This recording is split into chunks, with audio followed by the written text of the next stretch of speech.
నుంచి స్వచ్ఛందంగా వస్తున్నారా? ఎలా చూడాలి దీన్ని, ఇవాళ జరిగిందాన్ని? మనకి ప్రజలు రావడం మానేసి చాలా రోజులైందండి. ఒకప్పుడు ఏంటంటే ఎప్పుడు కూడా మన ఉద్యమాలు మూడు రకాలు ఉంటుంది. ఒకటి పబ్లిక్ ప్రత్యక్ష పార్టిసిపేషన్, అంటే పబ్లిక్లోనే ఆవేశం వస్తే తిరగబడితే దానికి నాయకత్వం వహించడం అన్నటువంటిది. ఇది సాధారణంగా తెలంగాణ ఉద్యమం లాంటి వాటిలలో సాధ్యమైంది.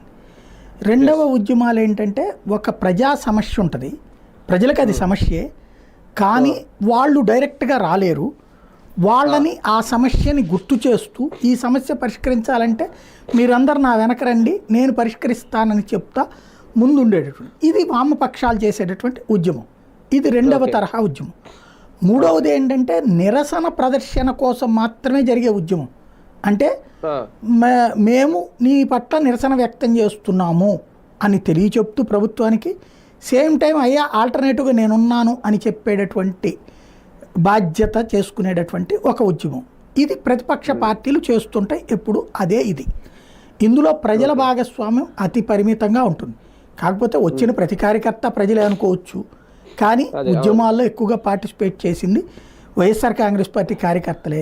ప్రత్యక్ష ప్రజలు ఎవరు పాల్గొన్నట్టు నాకేం కనిపించలేదు. ఎందుకంటే కరెంటు ఛార్జీల బాధితులు మనం వెళ్ళి వాళ్ళు వెనకాలే నుంచోలేదు కదా.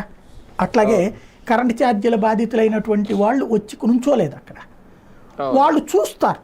ఇప్పుడు దీని ద్వారా వాళ్ళు ఏం ఎక్స్పెక్ట్ చేస్తారు, ఇదివరకు కమ్యూనిస్టులు